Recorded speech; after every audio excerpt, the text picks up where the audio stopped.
Support WrestleTalk! It's time to give our AEW Full Gear 2024 predictions. I am Luke Owen, DAD. This is Tempest, and we are here. Welcome to the WrestleTalk channel. Please do press that subscribe button, give us a little thumbs up, leave a comment down below with what you think is going to happen at the show, because we are going to go through the full card for Full Gear and give our thoughts. Well, I say full card. I was going to say, there's only 9 matches announced. Let's be serious here. It's the full card as of Thursday before they announced 3 pre-show matches on Rampage and the day of the pay-per-view. Well, that and noticeable by its absence, they've not announced Takeshita and Ricochet. No? No. Have they not? I would really like that to be on the show, and I'm now getting a bit worried that it's going to be a TV match unless it gets announced in the next 2 days. I could have sworn that was on this pay-per-view. Like, if you'd have asked me, can you name me 5 matches, that would have been one of the 5 I'd have named. Yep. That's mad. Maybe it will be a TV match, which but I'm kind of not against. Like, I think it's one of WWE's strengths at the moment is this sort of balance between big matches on TV and big matches on pay-per-view. I don't necessarily disagree with that, but that would have been my argument for this pay-per-view cycle, not the one that has the C2 in it, where we're going to be swimming in great matches. Yeah, that's a good point. I will take that on, yeah. But hey, we got Jericho and Ishii instead. Mm-hmm. You know, that's the big TV match, I guess. You know, it was 2 years ago, and maybe they'll repeat that magic, and people will give that as the example as to why Jericho's still good in 2025. And it's not on pay-per-view, which means he's not just taking up a match on the pay-per-view card, so some thumbs up can be given. Mm-hmm. But if you think that we are wrong in our predictions, you can compete against us in Wrestle League. Sign up using the link in the video description down below, where you get to compete against us and loads of hundreds of other members of the WrestleTalk family, where you can predict in predictions warfare. Not only that, we've actually introduced new functionality to Wrestle League as well. So if you sign up there, you can give your own, you could be your own little Dave Meltzer if you like, and give your own star ratings for each matches. And when you do, it will give you the average of the last, of everyone else who's rated that. See where you kind of sit within the WrestleTalk sphere. We will be our own cage match. Exactly. Yeah, you don't need to go to no stinking cage match. Go to WrestleTalk.com. Link in the description down below. Right, let's get into this card. And we'll kick things off with the pre-show match as Boom Boom AJ takes on QT Marshall. The match everyone is most looking forward to on this card. Genuinely, I got are they called skeets? Is that what people are calling them? Unofficially. I hate it, but it is catching on. Yeah. I used to, because someone said that to me today, to be like, oh, I skeeted the other day. And that's like, horrible. Yeah. But someone sent me added me on Blue Sky this morning saying that they have not really been watching Dynamite since the Punk footage, but they will be watching the Full Gear pre-show because they want to see the Costco guys. Hey, they've got an audience. It's for someone. Yeah. That someone is not me. Like, I'm not going to be like, who the hell are these guys? Like, it's not their fault. I don't know. Like, yeah. I'm not on TikTok. I don't know these guys, but they are popular from what I can gather. And so this is like a perfect use of QT Marshall. This is a perfect use of a 0 hour, trying to get people in, the casuals that might not usually watch, and then maybe they'll buy the pay-per-view. Maybe they will. Honestly, I have nothing against this. No. As far as getting an influencer on a wrestling program, he seems like a nicer guy than Logan Paul. Seems like a nice enough dude. You know? The Rizzler will be there. Which is not a Batman villain, I've learned. But I'm going with Boom Boom AJ for this one. Yes, the return to form of a wrestling legend back from 20 years off the independent scene. I believe Big AJ is going to get the win here. We then have MJF versus Roderick Strong, not with Adam Cole in the match, as had been sort of teased 2 weeks earlier. This will just be a straight singles match because Cole failed in his mission. I'm going with MJF to get the win in this one, but I think this will be, like, MJF, I've always loved watching him work.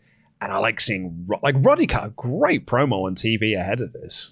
It was a very earnest babyface promo. It was very much in line with a promo that he had cut in the old black and gold NXT days. It was like run up to the NXT title match he had with Bobby Roode, I believe. Yeah, he had like 2 weeks where they were doing video packages of like, here's the tragic backstory of Roderick Strong. Mm-hmm. So he's tapped into a lot of that, and obviously I think that plays into MJF's strengths of being a dastardly lad who's going to take that and say some horrible things about MJF, as we saw in this week's Dynamite. I'm also going with MJF because, you know, I think the big match of this whole deal is doing MJF and Adam Cole, and I think doing that at World's End makes a lot of sense given that it's a year on from, you know, the scene of the crime last year. And I think it would probably like take a bit of the heat off of that if Roddy just beats MJF ahead of time. Yeah. I think this very much is the setup match for what is to come later. We then have Jay White taking on Hangman Adam Page. We were talking just yesterday about sort of like favorite matches of the year and like favorite pay-per-views of the year as well. And we were talking about WrestleDream, and I was like, maybe that was one of my favorite shows of the year, kind of running through the matches. And then I was like, oh yeah, and it opened with Jay White and Adam Page, which I loved as a match.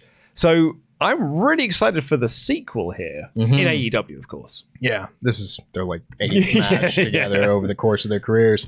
This is an interesting one because I had said on a podcast, you know, a couple of weeks ago that I find this Hangman Page and Jay White thing to be like it's a perfectly fine placeholder feud, but it feels like, you know, a step backwards from the emotional highs of the Hangman and Swerve feud. Yeah. And I don't necessarily think they're going to go right back to Hangman and Swerve after this, but I do feel like this has kind of run its course as a little placeholder feud. So I think Hangman now is going to get his win back from WrestleDream, beat Switchblade, and now move on to either someone else that he has a vendetta against and needs to get some cowboy justice against, or go back and change his direction, maybe focus on a title or the C2 or something. Yeah. I think this is where this bit of the feud ends, and I'm perfectly happy for that. Maybe you do the rubber match in the C2, for example,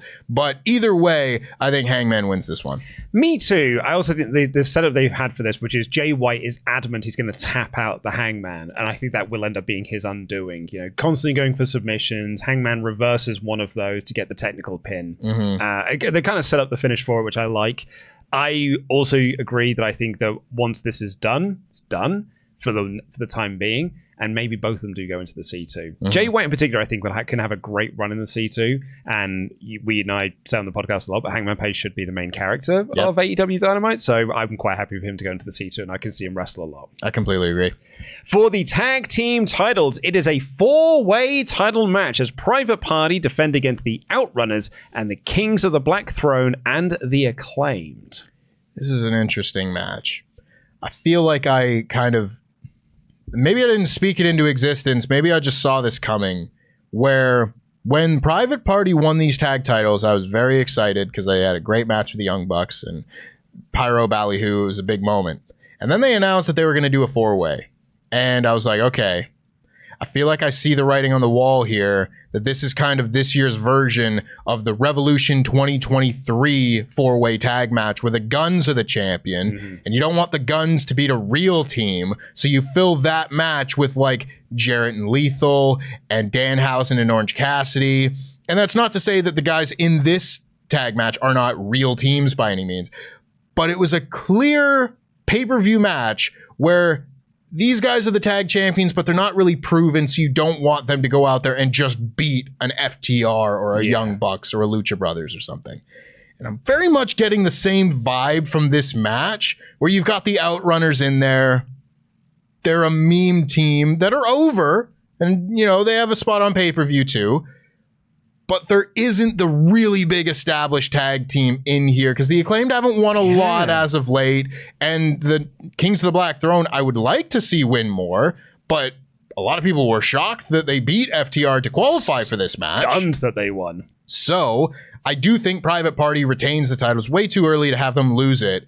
But I think what comes out of this is I would very much either like to see the Acclaimed split up and kind of culminate the teases of, MVP's talking to whoever. He's kind of courting Max Caster. Maybe they do a turn and actually Anthony Bowens is the one that goes with the Hurt Syndicate. Or you have FTR come out and turn on the Outrunners. And that can be your kind of direction going into the end of the year with some sort of big tag team match set up for Private Party to actually have on the next pay-per-view.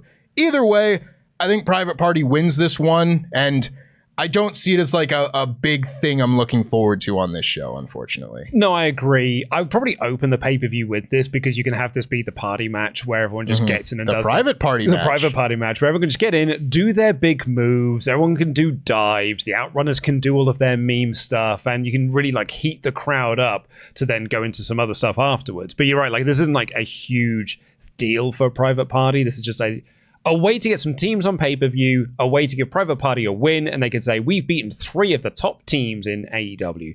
For me, like the Outrunners are the least surprising team in this match, I think. Like, I thought FTR for sure were going to qualify, and I really thought LFI were going to qualify as well, considering that, you know, they've got Jake Roberts in their corner now, and you're sort of like trying to push them as this sort of new heel unit, and like, no, we're just back to the Acclaimed again, I guess. Yeah. Like, we just did this in the summer. Yeah, it's one of those deals where, okay, if you make that decision, you need to justify it then at the pay-per-view. And I think if you do the split of the Acclaimed, that makes sense why they're in the match and they're on pay-per-view. But if this is just Private Party pins the Outrunners or something and we move on, I will be a bit disappointed. Me too.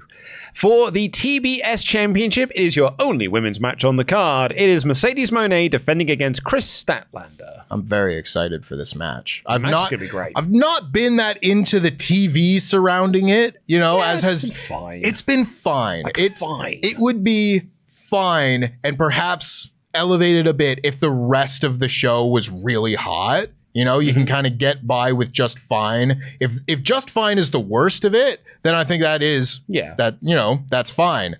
But I think the TV's been kind of meandering. It's not a lot to it. It's fine. But when you get to the pay-per-view, what is selling me on this match is that the match itself is going to be great. Yeah.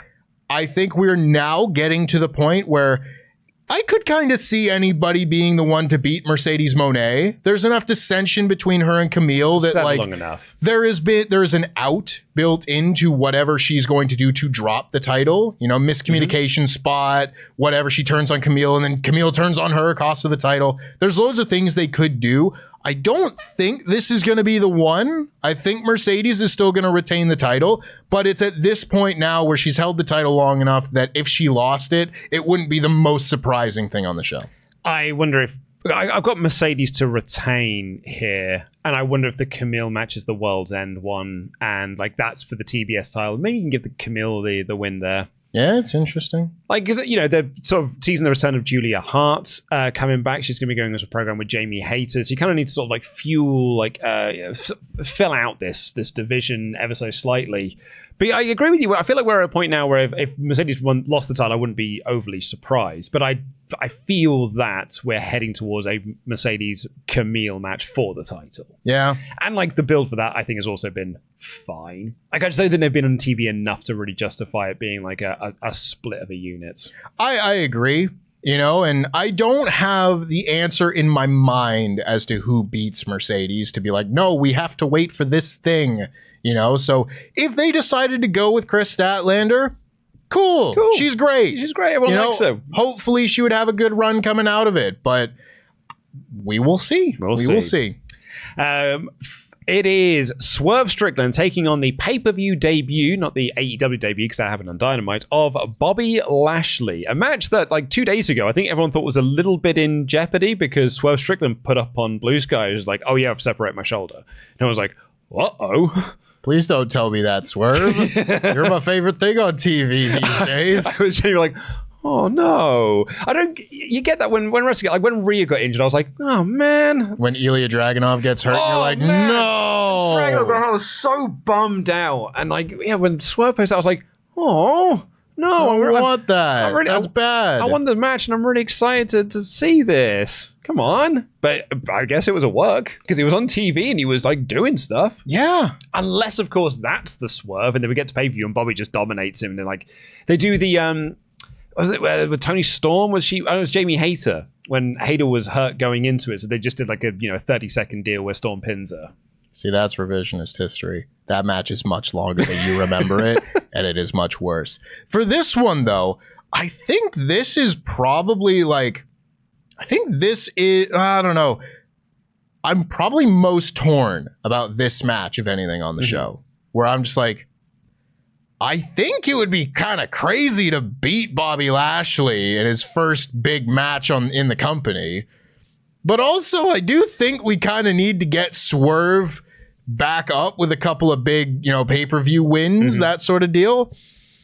It's a weird position to be in. This is the kind of deal where it's like you're kind of, I don't want to say damned if you do, damned if you don't, because I don't think it's that serious and both guys will be fine. But yeah, like I'm going with Bobby Lashley to win here, mostly because Swerve stood tall on Dynamite. So it's like he got his moment to shine, then Bobby beats him at the pay-per-view. But what this actually reminds me of, and perhaps it's just because, patreon.com/WrestleTalk, we're kind of covering this period of time, the online chatter that was going into the first Kurt Angle Samoa Joe match, where on paper, it did make the most sense for Kurt Angle to win because he is an Olympic gold medalist. He's probably the best wrestler on the planet at this period in time. He should beat Samoa Joe. You should really try and build this company around him. He's one of the huge stars that's come in from the other company, right? But the other argument is, yeah, but if you have Samoa Joe win in Angle's debut, like pay-per-view debut, that does so much more for Samoa Joe than it does Kurt Angle winning here. And it's the same deal here. Like if Bobby wins, yeah, on paper that makes the most sense. But man, it would give Swerve so much to beat Bobby Lashley in the pay-per-view debut. I don't necessarily disagree.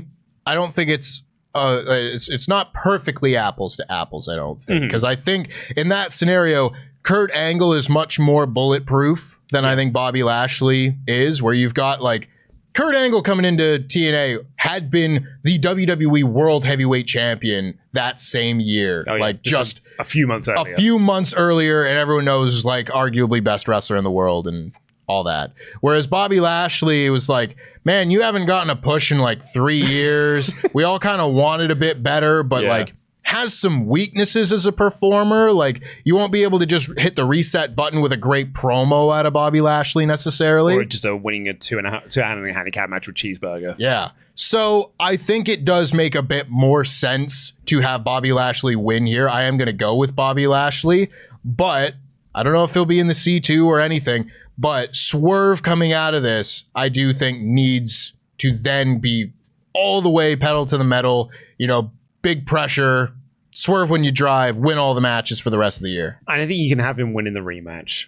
Yeah. Because they'll likely do a rematch for it, particularly if Lashley does win. I think they will do a rematch. For the TNT Championship, Jack Perry defends against Daniel Garcia.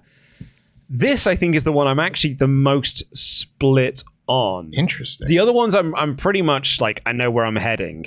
This one I want it to be Garcia, but I think it's going to be Jack retaining, and they're going to sort of like elongate this Daniel Garcia eventual win.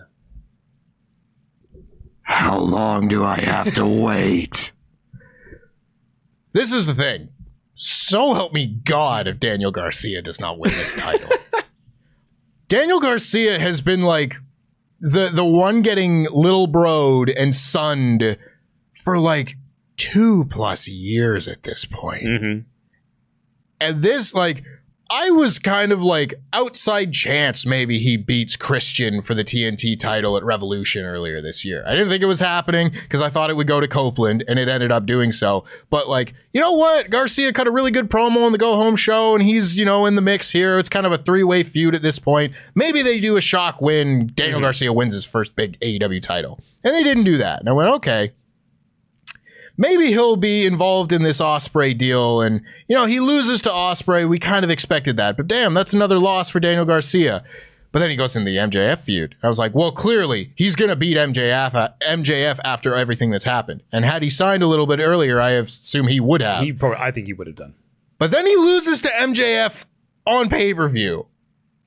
And that did damage the overall presentation of this kind of like motivated character of Daniel Garcia just a little bit. Not that it can't be rehabbed, but if he loses another big pay-per-view match, at that point I'm kind of throwing my hands up and just going like, what are we doing here? What are we waiting for? Yeah. I think there's only so long you can put this big push off, and part of that frustration I think does go back to I wanted him to turn babyface 2 years ago, and he didn't, and he stayed with Jericho, and I still think that was a mistake. And I have been waiting for the big babyface push ever since, and I simply am running out of patience waiting. I was probably like more on the idea that Garcia was winning in this match until the go-home angle. Mm-hmm. And then I was like, I think Jack's going to win.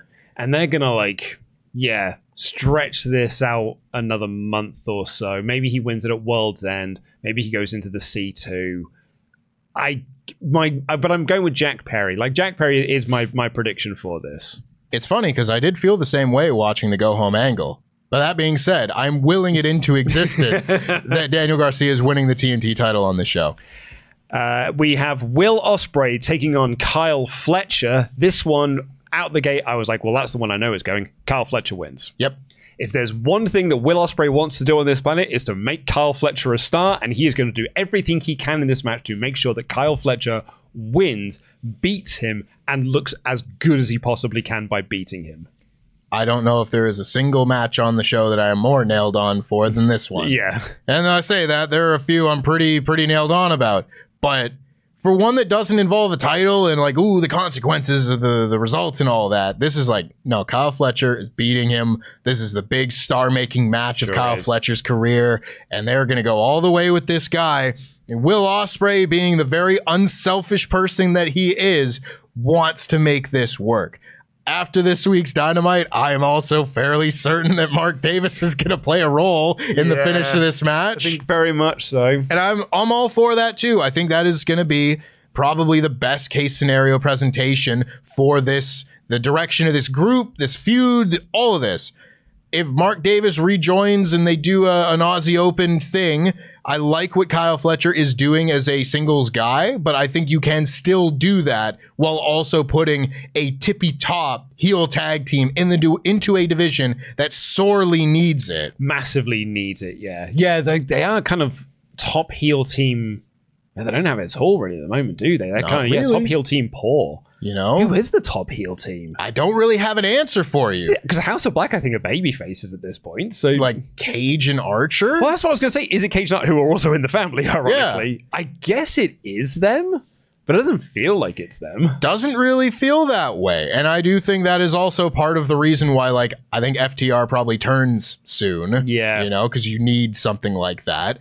But either way, whichever way you slice it here, even if Mark Davis doesn't turn on Will Ospreay, which I would be surprised at, I think Kyle Fletcher wins this match. 100%. It's the match I'm most looking forward to on the show. I'm so looking forward to it as well. And speaking of things I'm very much looking forward to, it is our main event for the AEW World Championship as Jon Moxley defends against Orange Cassidy. I'm so excited for this match. I really like the go-home angle they did for all of this. I really have enjoyed the build for this. And the match that these two had last year, the year before, over the international title was awesome. I'm looking forward to seeing them do it again.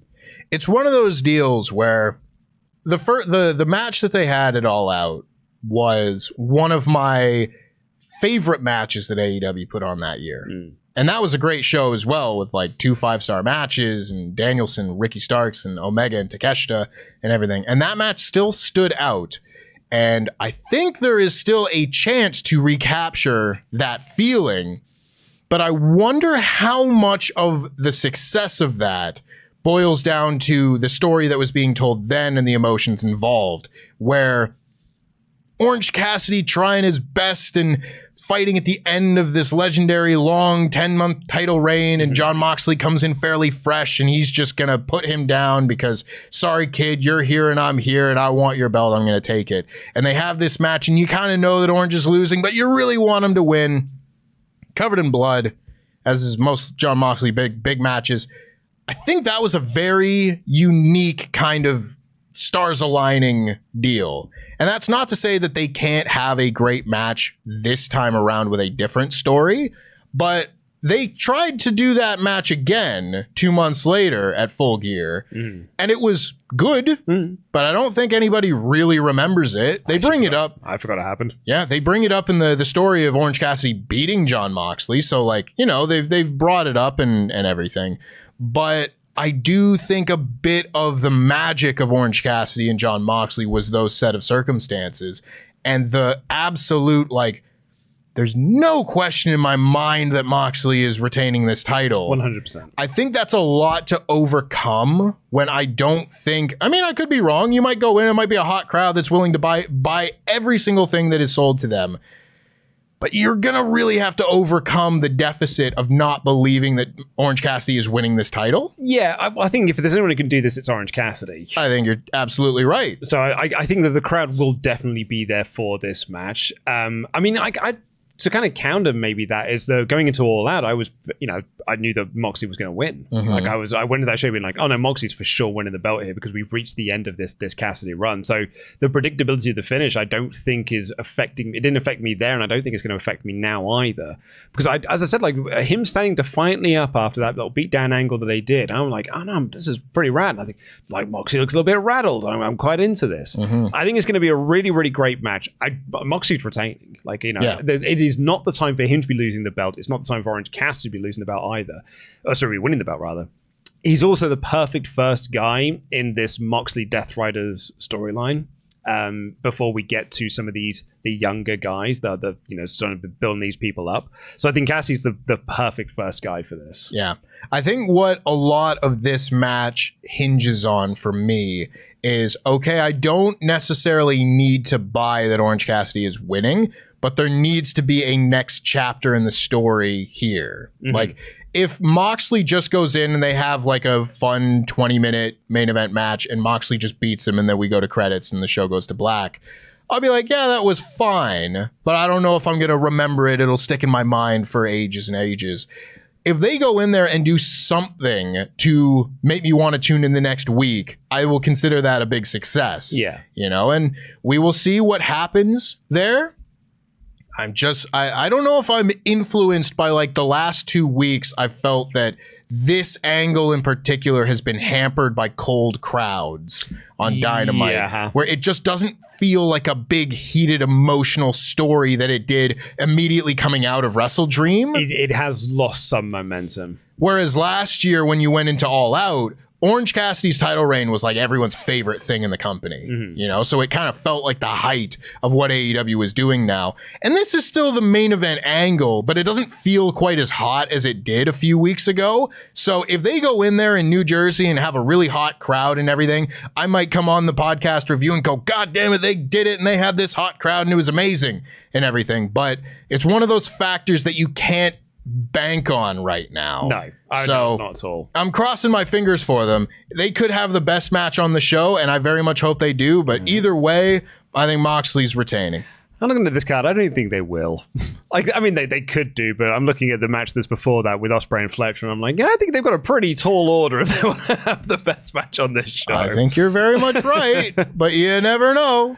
Well, what do you think? Let us know in the comments down below, and sign up for WrestleLeague and compete against us in Prediction Warfare, where there are prizes to be won. And if you have signed up for WrestleLeague, make sure that you vote and rate each match as they go. I did it for WrestleDream. Found out I was pretty much in step with everyone else. I was kind of off on a couple of them, but for the most part, I was in agreement with a lot of people. So I'll find out if you're in agreement with them as well. We'll be back here on Sunday for a full review of AEW Full Gear from top to bottom with myself and Tempest doing that review. Till then, I've been Luke and DAD. That has been Tempest.